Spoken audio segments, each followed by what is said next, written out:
Hoje a gente vai falar sobre leucograma, docs. Cada vez que a gente pensa nos exames laboratoriais, um dos exames mais comuns da nossa rotina é o hemograma completo. E se você lembra do último hemograma que você viu, o hemograma ele tem 3 parâmetros, né? Ele vem resumido ali em 3 partes. A primeira parte é o eritrograma, a gente já tem live aqui falando sobre eritrograma, que diferença faz, por exemplo, a anemia na nossa conduta clínica, na nossa rotina odontológica, então esse já foi. E aí hoje a gente, dentro do hemograma, a gente tem eritrograma, o leucograma, que a gente vai falar hoje, e contagem de plaquetas, né? Que também dá uma aula à parte só para contagem de plaquetas. Então esse é um assunto bem extenso, a gente vai aprofundar bastante aqui hoje, exatamente tendo em mente o que o leucograma, o que eu entender, eu realmente dominar o meu exame sanguíneo, em especial o leucograma, muda na minha conduta odontológica, como isso pode me ajudar ou isso pode me atrapalhar, alterações do leucograma podem não deixar eu fazer algum atendimento odontológico, podem trazer mais risco para o meu paciente. E outra coisa importante, se você acha que o leucograma só fala sobre imunocomprometimento, ó, você tá com um baita engano aí. O leucograma fala muito mais coisa pra gente e coisas importantes da nossa conduta do dia a dia, na nossa rotina clínica do atendimento, não só de pacientes com atração sistêmica, mas pacientes que você tá planejando, né? Você vai fazer o planejamento odontológico, você tá ali preparando para uma instalação de implante, para uma cirurgia pré-protética, para uma ortodontia. Então, o legal de exame de sangue, a primeira dica que eu dou para você é que ele não serve, os exames laboratoriais não vão te servir apenas para você verificar se seu paciente está bem, né? Na verdade, a gente solicita esses exames para a gente ter uma real condição de como está meu paciente naquele momento, mesmo que ele não tenha uma patologia aparente. Então isso que é legal, né? A gente consegue identificar alterações sanguíneas que já podem ser ali o início de patologias, o início de alterações sistêmicas que vão atrapalhar o sucesso dos nossos procedimentos. Então, o legal de exame de sangue não é só para você, porque o paciente trouxe um exame de sangue, eu vou ver o que tem aqui.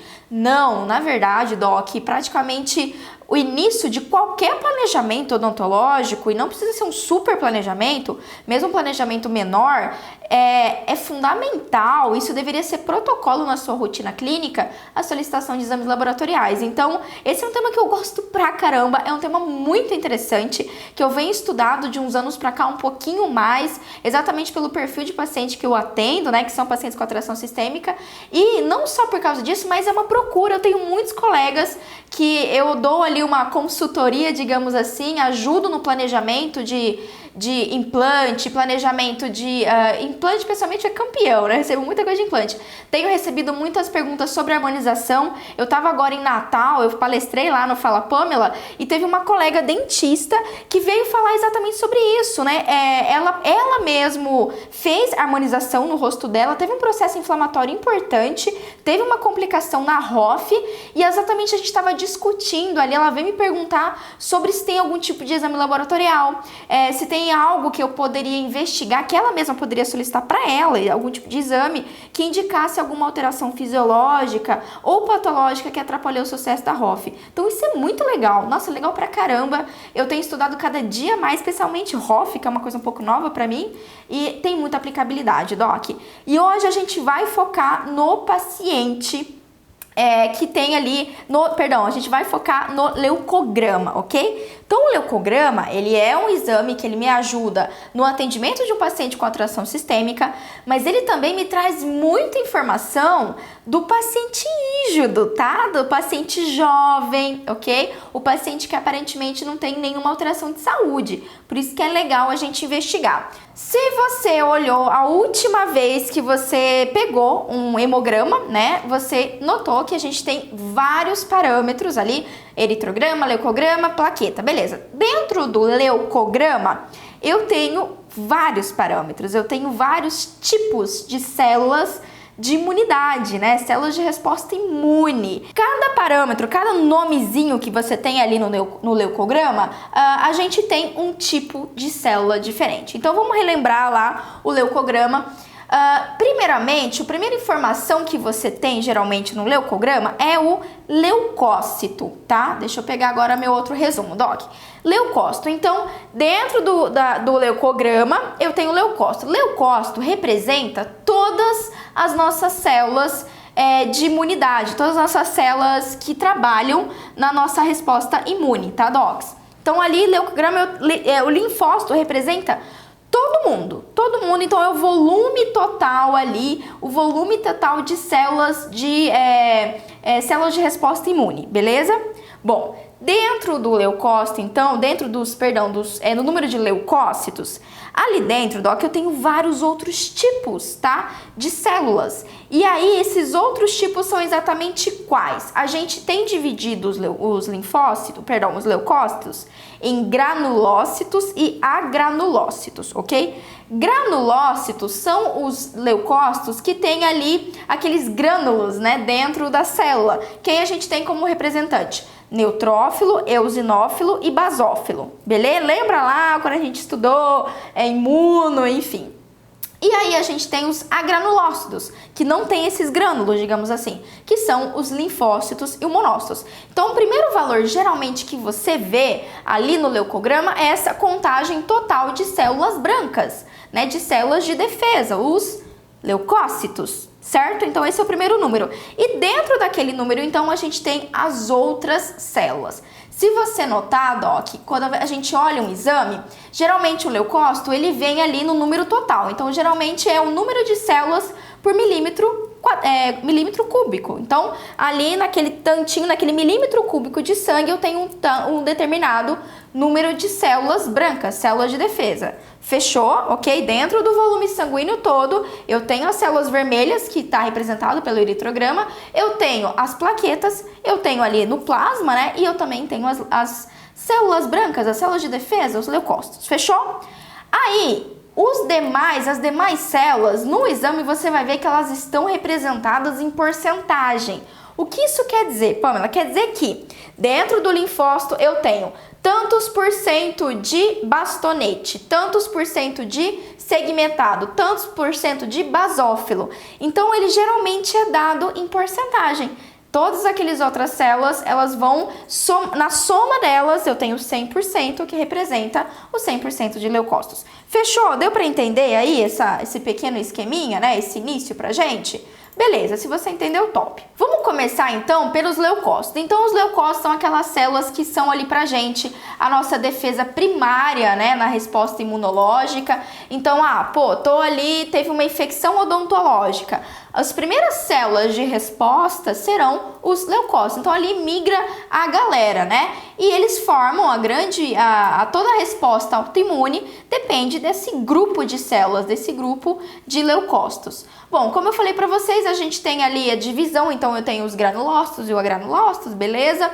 E aqui, essas alterações, os leucócitos, o número deles, a quantidade deles, Doc, vai depender de vários fatores. Primeiro, é variável pela idade do paciente, o número de leucócitos. É variado se a mulher, por exemplo, está gestante, cansaço físico, alterações patológicas, logicamente, idade. Então, o idoso, de um jovem, de uma criança, é diferente. Os valores de referência sempre vão mudar. Então, isso sempre tenha isso em mente. Quando você solicita os exames, geralmente o valor de referência que vem está relacionado à idade do paciente, ou alguns exames vêm vários, né? Vem todos os valores de referência e você vai notar que eles são variáveis conforme tudo isso que eu citei. Bom, e aqui o que é importante a gente saber já dos leucócitos? Já anota aí. Qualquer agente químico, físico ou biológico vai interferir na fabricação dos leucócitos ou mesmo causar uma morte dessas células. O que isso quer dizer, Pamela? Por exemplo, um paciente, um fator químico, né? Um paciente que faz uso de um tipo de droga ou um tipo de medicamento, esse medicamento pode ter como efeito colateral uma alteração do número de leucócitos totais ou ali das células que representam esse volume, né? Da mesma forma, por exemplo, um paciente que sofre uma queimadura, que seria ali um agente físico, né? Então, sofreu uma queimadura, sofreu um corte, uma grande perda sanguínea, também vai interferir nesse número. E biológicos como patologias, doenças, infecções ou alterações de imunidade mesmo, né, diminuição dessas células, vão relacionar e vão alterar geralmente o leucócito. Então, guardou aí? Leucócito é o volume total, ali tá todo mundo, todos os tipos de células de defesa são leucócitos, são células leucocitárias e elas representam esse 100% da nossa imunidade, fechou? Interessante eu saber, Pamela, se eu tenho uma alteração nos leucócitos, ou seja, em todas as células de defesa, o que isso me diz para o meu planejamento, Doc? Então, geralmente, se eu tenho um aumento ou uma diminuição, pode ser, em termos gerais, tudo bem, Doc? Duas coisas. Ou eu tenho um processo de infecção, realmente algum agente, algum fator que eu preciso ter um aumento das nossas células de defesa. Geralmente infecção na nossa clínica é o mais comum, certo? Uma infecção odontológica mesmo, ela pode fazer ter um aumento de leucócito, é bem comum. Ou também algum tipo de patologia que vai destruir, né? Que por algum motivo destrói as células de defesa. Por exemplo, ali, o que a gente pode citar aqui para vocês, né? Desnutrição, alguma doença autoimune, algum tipo de medicamento que diminui a imunidade ou, consequentemente, diminui a fabricação do número de células de defesa. HIV, por exemplo, né? O HIV é uma situação interessante que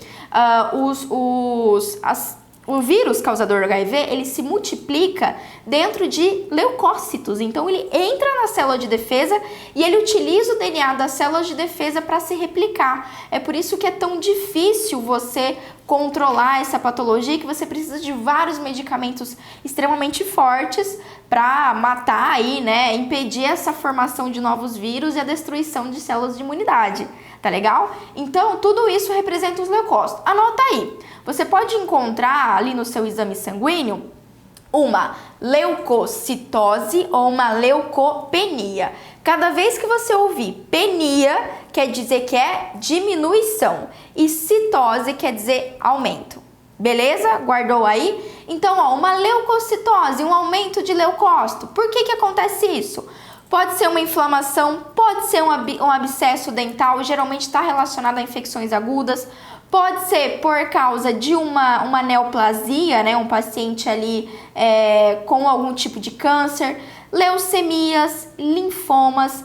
Tudo isso pode aumentar o número de leucócitos. Pamela, por quê? Por que essa patologia pode aumentar? Doc, geralmente no começo, tá? No começo ali da neoplasia, de um linfoma, de uma leucemia, a gente tem células que estão começando, digamos assim, de forma anormal, né? Se multiplicar de forma irregular, enfim. E aí, consequentemente, eu tenho uma maior produção de célula imune para tentar combater essas células tumorais, essas células que estão se comportando de forma normal, beleza? Então, isso é comum você pegar um paciente assim, no início, né, ali no começo do diagnóstico, você tem uma leucocitose. Entretanto, um paciente, por exemplo, que está numa quimioterapia, um paciente que por algum motivo está fazendo uso de algum medicamento que diminui a imunidade, quer ver um importante? Corticosteroide, né? Esse tipo de medicamento, ele diminui a produção de células de defesa. Então, olha quanto importante. O paciente que faz uso de corticoide crônico, geralmente ele tem uma leucopenia. É uma leucopenia leve, mas geralmente ele apresenta esse quadro, tá legal? Terapias imunossupressoras, como eu falei, paciente com HIV, a gente vai ter uma diminuição. Então, algum fator que causa essa destruição. Beleza, Doc? Então, ok. Então, agora já fechou aí, apanhado. Células de defesa, o volume total é representado pelos leucócitos. Geralmente, um aumento deles representa uma infecção aguda, um abscesso. E a diminuição vai representar ali um efeito colateral medicamentoso, uma doença autoimune, por aí vai. Fechou? Guarda isso então que é legal. Ótimo, vamos seguir na nossa interpretação aqui. Muito bem, dentro dos leucócitos, em geral, eles vão estar ali de 3.600 a 11.000, como eu falei, isso é variável. Homem, mulher, criança, idoso, gestante, vai variar bastante, tá legal, Doc? E aí, dentro dos linfócitos, então, representando um número de linfócitos ali, nós temos os neutrófilos, tá legal, docs? Então, se a gente pegar o exame de sangue, ali eu tenho, geralmente, linfócito e logo abaixo eu tenho os neutrófilos. E aí, eu já vou dar uma dica para vocês, anote isso daí. Eu tô falando neutrófilos, mas às vezes você vai olhar o exame de sangue e não vai vir esse nome, neutrófilo. Por quê? Porque o neutrófilo, ele se subdivide em outras duas células, certo? Então, a gente classifica bastonete e segmentado. Então, você pode encontrar isso. Tanto o bastonete e o segmentado são neutrófilos, certo? São células de defesa. Qual é a diferença, Doc? Os bastonetes geralmente são os neutrófilos jovens, ok? E eles vão estar ali em menor quantidade, até 5% na corrente sanguínea. Já os segmentados são os neutrófilos maduros, ok? Que vão estar em maior volume, cerca de 70% ali, vai representar os neutrófilos. Então, no volume total, no volume sanguíneo, dentro de todos os linfócitos, o neutrófilo, ele é o que tem maior quantidade. Então, ele é o cara. Por quê? Porque, Doc, ele é o primeiro, ali um dos primeiros no processo de resposta imunológica a atacar agentes infecciosos, principalmente bactérias. Ou seja, vamos trazer isso para a clínica. Chegou o paciente lá com o leucograma, você vai olhar, tem neutrófilo aumentado? Esse paciente está num processo de infecção, provavelmente uma infecção aguda. E eu já dei a dica que é neutrófilo aumentado, né? Então, esse é um paciente que está num processo de infecção. Sabe aquela infecção endodôntica? Sabe aquela doença periodontal, ali aquela bolsa periodontal, enfim, abscessos, pericoronarite. Pegaram aí, né? Todos esses processos infecciosos bacterianos, ainda mais se eles estão com dor, estão com supuração, você vai notar no exame laboratorial desse paciente que pode ter uma neutrofilia, né? Filia e citose é a mesma coisa, citose, filia, tudo é aumento, é para cima, tá bom? E o neutrófilo, ele vai agir através de fagocitose, destruição enzimática, tá legal, Doc? Então, ele é assim, a principal atuação do neutrófilo, anota aí, é infecções bacterianas e também algumas infecções fúngicas.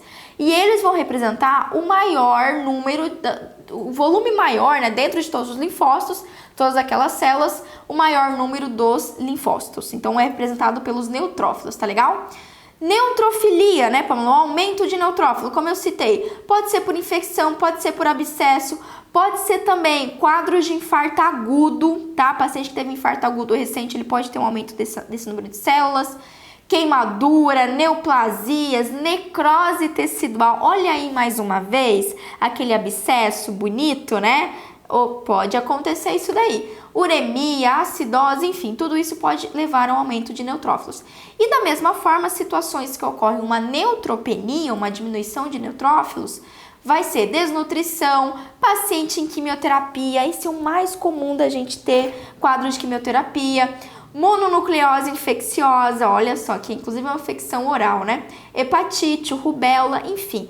Docs, se eu pegar o meu Wallace querido, né, que é uma das minhas melhores referências, também tá pouco lido o meu Wallace, né, pouco uso o exame. Se eu pegar aqui e olhar neutrófilo, tá até aqui o neutrófilo, ó, neutrófilo, são os verdinhos, a pessoa é organizadinha. Neutrófilo, se eu pegar neutrófilo aqui, sério, ó, tudo isso daqui, causas de neutropenia. 1,5 bilhão de coisas podem causar, tá? 1,5 bilhão de coisas. O que a gente vai ter mais comum no nosso consultório odontológico com uma neutropenia, né? Uma diminuição do número de neutrófilos. Pacientes em quimioterapia, esses são os mais comuns. Pacientes com doenças autoimunes.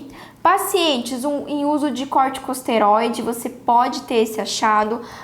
Pacientes desnutrição, como eu citei, né? Ou tem um desequilíbrio alimentar. Pacientes HIV também podem ter. Então, ó, tudo que vocês possam imaginar que diminua a imunidade, geralmente a diminuição gritante que você vai ter vai ser no número de neutrófilos. E isso reflete automaticamente, né, no número de leucócitos, né, que representa o total. Fechou aí, Doc? E aí eu já dou aquela dica para vocês. Um paciente num quadro de linfopenia ou neutropenia,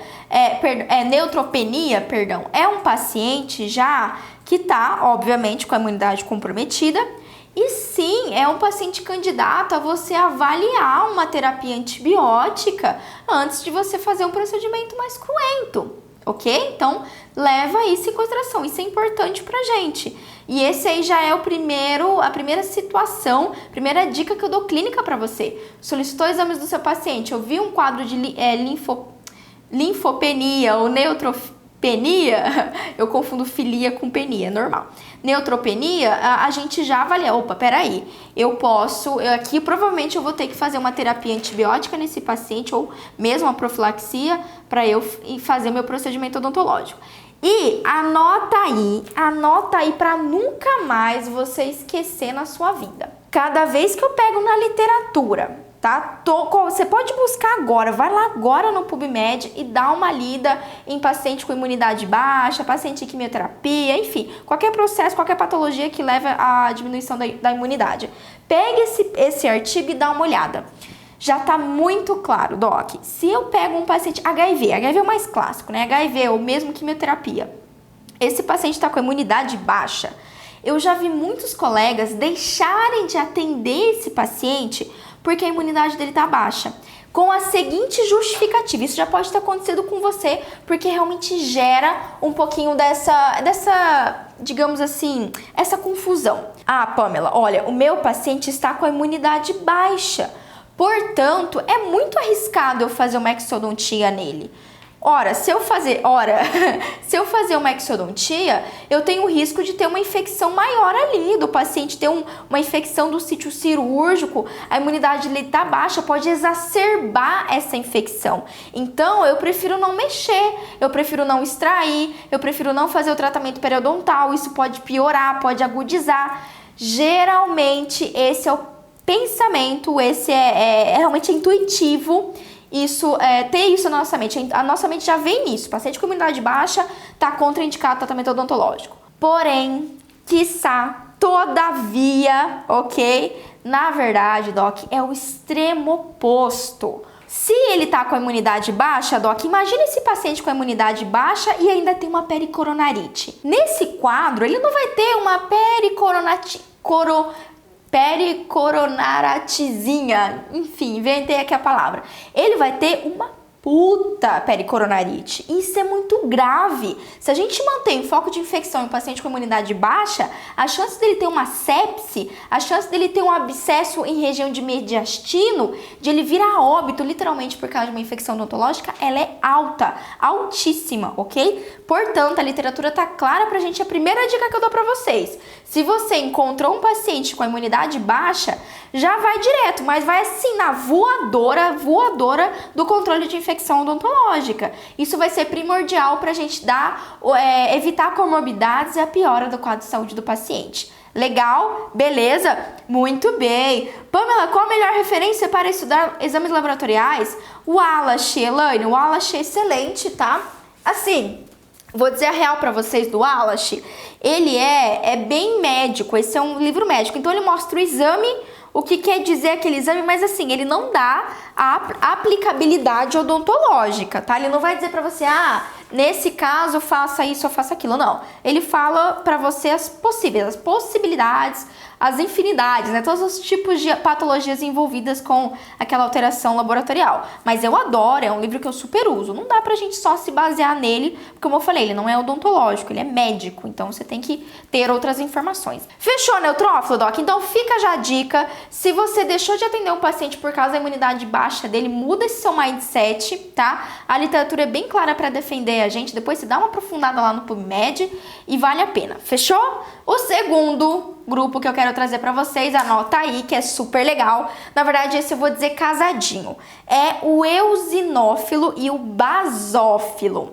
Guarda aí. Lembra no começo da live que eu falei pra vocês que o leucograma, ele não mostra só a imunidade baixa? Não, ele não serve só pra gente ver, Doc, imunidade baixa. Essas duas células de defesa, elas estão muito presentes em alterações alérgicas, alterações de hipersensibilidade imunológica. Olha que massa, tá legal? Então, às vezes a gente pega lá o leucograma, só olha o número total de células de defesa, os linfócitos, olha ali o neutrófilo e morreu, né? Não olha mais nada. Não façam isso. Deem uma olhada em eosinófilo e basófilo, porque às vezes o linfócito lá tá top, o neutrófilo tá top, o paciente tá com a imunidade bonitona, mas ele está num quadro de hipersensibilidade. E ó, eu já vou dizer para vocês aqui o que isso é importante para nossa clínica odontológica, tá? Bom, o eosinófilo, Doc, ele representa bem pouquinho das células de defesa, no máximo aí 7%. Isso pode ser variável, como eu falei para vocês. Mas ali de 100% de todas as células de defesa, eles vão representar ali 7%. É quase nada, né? Bom, o que acontece? Geralmente, se você encontrar no exame zero eosinófilo, tá tudo bem, é normal ter zero eosinófilo, é normal. Essas células estão relacionadas com reações inflamatórias alérgicas através da liberação de seus glândulos citoplasmáticos e também estão relacionadas a infecções parasitárias. Ou seja, sabe aquele seu paciente que não está com alergia, mas está com verme? Pois é, o famoso verme aí, infecções parasitárias, você pode ter esse quadro. Bom, características do eosinófilo. Geralmente eles estão encontrados na medula óssea, então eles ficam lá quietinhos. E aí eles também podem ser encontrados no trato gastrointestinal, ovários, útero, bástaro e linfonodos. Porém, quando a gente tem um quadro patológico, quando a gente tem um aumento do eosinófilo, né, geralmente eles vão se encontrar em pulmões, pele e esôfago. Agora, guarda essa dica. Usa o tico-teco aqui comigo. Se eosinófilo está ligado a reações alérgicas, quando a gente tem um quadro patológico, por que a gente encontra eosinófilo no pulmão e na pele? Por que é bem nesse tecido que eu tenho um aumento dessas células? Ligou? Duas situações: alergias ou quadros alérgicos, respiratórios alérgicos, do tipo asma, bronquite, pneumonia, gripe. Você pode ter um aumento de eosinófilos. Geralmente a asma é o mais incrível. Rinite alérgica. Que incrível, né? Cara, a natureza é fantástica. Então, quando a gente tem um quadro patológico, eu vou ter um aumento de eosinófilo. Se meu paciente está no quadro alérgico, se meu paciente está no quadro asmático, se meu paciente está no quadro de rinite, se meu paciente está no quadro de hipersensibilidade, eu vou ter ali um aumento de eosinófilo, que a gente fala que é a eosinofilia, né? O termo bonito. Então, ó, infecções parasitárias, alergias, dermatites, eritema multiforme, também encontrados em patologias mais graves do tipo leucemia, linfoma de Hodgkin e anemia perniciosa. A gente também pode ter quadros de aumento de eosinofilia, mas no geral, ele vai estar relacionado com quadros alérgicos ou de hipersensibilidade. Pamela, posso ter uma diminuição, uma eosinopenia? Doc, em geral, a gente não vai ter, porque é normal eu ter zero células. Se eu tenho uma eosinopenia constante, sempre 0, uma vida toda, pode ser que aí eu tenha um quadro de anemia medular, um quadro de leucemia, ou mesmo uma tuberculose, aí eu posso ter algum tipo de alteração nesse sentido, tá legal? Mas é normal você pegar o exame e você olhar e tiver 0. Agora, se tá ali acima de 7, enfim, aumentado, muito aumentado, com certeza seu paciente está no quadro de hipersensibilidade. O que é interessante isso pra gente, tá? Pensa só. Você acredita que você vai precisar mudar ali, manejar a sua escolha anestésica ou a sua prescrição por causa desse exame, desse parâmetro? Pois é, um paciente num quadro de hipersensibilidade, aumento de eosinófilo, ele é um paciente que está ali, digamos assim, à flor da pele, essa célula está aumentada e, consequentemente, é mais fácil ele ter outros processos alérgicos. Você já ouviu falar, ou pode ser, inclusive, que isso tem a ver, aconteça com você.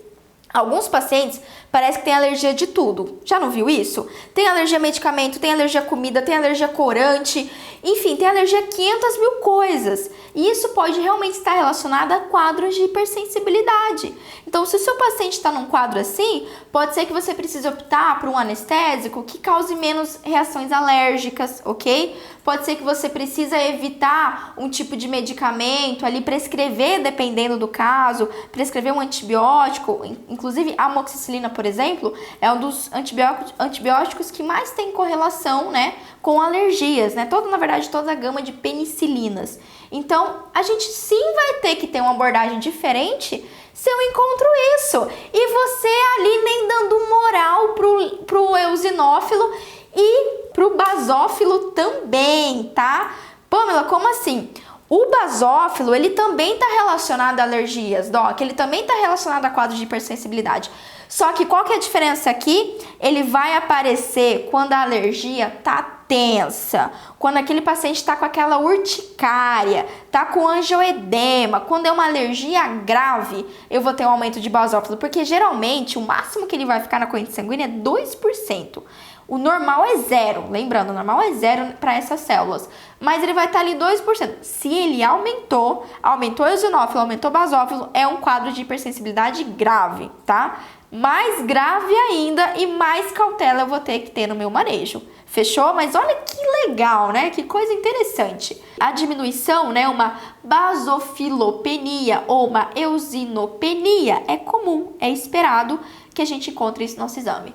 Seguindo nas nossas células, a gente falou neutrófilo, eosinófilo e basófilo. Então essas são as células granulócitos, são os granulócitos daquelas células que têm grânulos dentro delas que exatamente vão mediar a nossa resposta imunológica. Aí, outro grupo de células brancas são os linfócitos e os monócitos. Fechou? Linfócitos e monócitos. Então, esses também estarão no volume. Bom, Doc, lembra que eu falei que, em primeiro lugar, a célula de defesa com maior abundância na nossa corrente sanguínea é o neutrófilo, certo? Neutrófilo. Em segundo lugar, a gente tem o linfócito, tá legal? E o linfócito, ele trabalhará, e a ação dele é na imunidade celular e humoral, estimulando a produção de fagocitose, estimulando a produção ou fagocitose de anticorpos nos tecidos. O que é interessante do linfócito?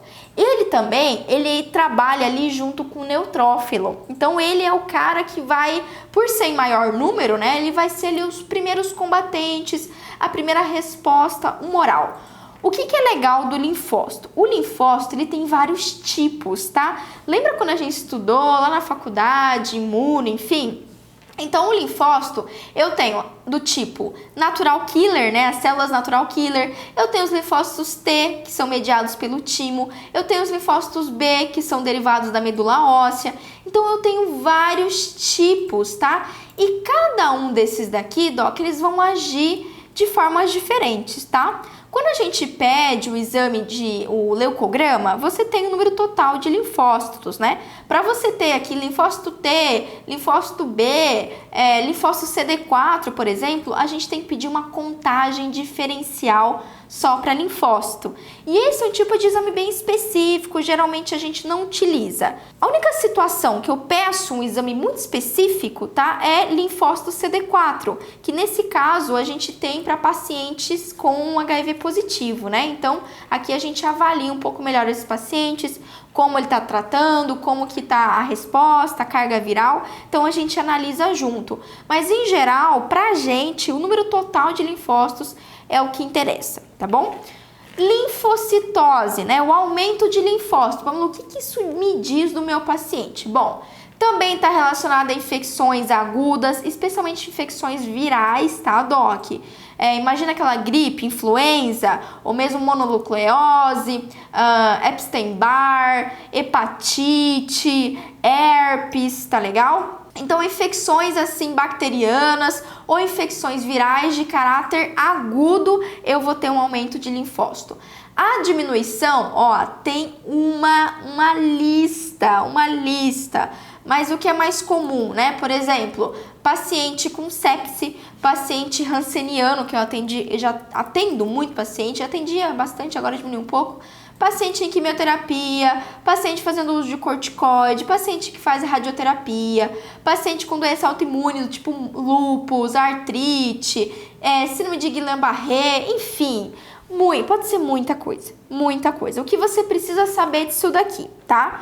Geralmente a primeira diminuição é neutrófilo. Quando a gente tem uma queda de imunidade importante, neutrófilo, tá? Em segundo lugar, eu posso ter os linfócitos. E eles estão casadinhos ali, serão células que vão agir assim já de caráter agudo em processos infecciosos agudos. Fechou? Tudo bem? Pamela, aqui, se eu tiver essa diminuição, né, tiver uma linfopenia, isso também impede para mim o atendimento odontológico? A mesma resposta que eu te dou em pacientes com neutrofilia. Não quer dizer que o paciente está com a imunidade baixa, que quer dizer que você vai deixar de atender. Pelo contrário, a gente tem que atender e tem que controlar o foco de infecção. Exatamente porque a imunidade desse paciente está baixa e a chance dessa infecção piorar e causar um dano importante é bem maior. Inclusive, ó, a gente mostra aqui que linfopenia é um dos quadros de sepse. Então, imagina um paciente com uma diminuição de linfócitos, né? E ainda assim com processo infeccioso odontológico. Pamela, ele pode ter um quadro de sepse? Lógico que pode. Lógico que pode. Tá certo? Tranquilo, Doc? Muito bem. E para finalizar as nossas células leucocitárias, a gente tem o monócito, Doc. Ó, pode ser que você conheça essa célula por outro nome, um nome um pouco mais comum, que é macrófago. Olha só que legal, Doc. Como assim, Pamela? Bom, o monócito, Doc, ele é a versão quando sai da medula óssea. Então, quando a gente tem a produção dessa célula de defesa, ele saiu da medula óssea, ele chama monócito. Quando ele chega nos tecidos, pode ser qualquer tipo de tecido, enfim, tecido muscular, tecido mucoso e por aí vai. Quando ele chega no tecido, ele é o macrófago. E você já ouviu falar que o macrófago faz o quê? Ele faz fagocitose, ele faz morte intracelular, ele medeia a resposta imune inflamatória, produz citocina, fatores de crescimento e todos aqueles restantes daquelas coisas, ok? O que é interessante no monócito? Um aumento de macrófago, Doc, ele pode acontecer quando a gente tem uma patologia grave. Quando eu tenho um tumor, ok? Quando eu tenho uma neoplasia, geralmente, assim, é clássico um aumento específico de macrófago, porque ele é um tipo de célula que vai combater, que vai fagocitar, que vai causar a morte intracelular de células tumorais. Então, ele vai agir assim diretamente. Ele é matador, ele é macrófago, é aquele destruidor, sabe? Ele é o ogro de todas as células de defesa. Então, ele vai comendo, literalmente, ele vai abraçando essas células tumorais e é muito característico do paciente oncológico ter um aumento de monócito macrófago, que a gente chama de monocitose. Fechou? Pode acontecer uma monocitopenia? Sim, fase aguda de processos infecciosos. Quer ver um bem comum? Abscesso odontológico. Por quê, Doc? Tem um abscesso, vai lá o meu macrófago tentar fagocitar aquela bactéria que fica ali de difícil acesso, inclusive, e o que acontece? O pobre coitado morre, né? E vai formando abscesso, vai formando pus, a secreção purulenta. Fechou? Mas, ó, cada vez que você pensar no monócito, no aumento desse monócito, lembra do paciente oncológico, paciente com diagnóstico de câncer, que é bem clássico. Fechou, docs? É isso, resumão então para vocês. Interpretação de leucograma, vocês estão vendo que cada célula me diz uma coisa, cada parâmetro vai me representar uma abordagem diferente. Tanto, por exemplo, na minha escolha medicamentosa, como para determinar se eu vou precisar ou não fazer uma terapia antibiótica no meu paciente, se vai ser necessário eu fazer uma profilaxia preventiva, utilizar um antibiótico de caráter preventivo no caso de um paciente com imunidade baixa. Também vai me ajudar a determinar, por exemplo, um anestésico local. Então, um paciente num quadro de hipersensibilidade, aumento de eosinófilo, basófilo, enfim, eu tenho que ter mais cuidado no uso de um anestésico, mesmo um anestésico tópico, né? Então, se você me segue aqui faz tempo, você sabe que eu já falei em outras lives por aí que anestésicos tópicos são aqueles, assim, campeões de respostas alérgicas. A gente fala tanto dos anestésicos, tipo Lido, Arte, Prilo, MEP, enfim, mas é a benzocaína lá que é o perigo, tá? Que é o vilão dessa história. Então, quando a gente pega um exame e se eu tenho uma alteração, Doc, mesmo que seja mínima, é uma alteração que sim vai interferir no sucesso do meu procedimento, interferir no meu manejo e na minha abordagem. Top! Não é lindo? Não é lindo? Dá vontade de dar um beijo em cada uma dessas células, porque elas são fantásticas.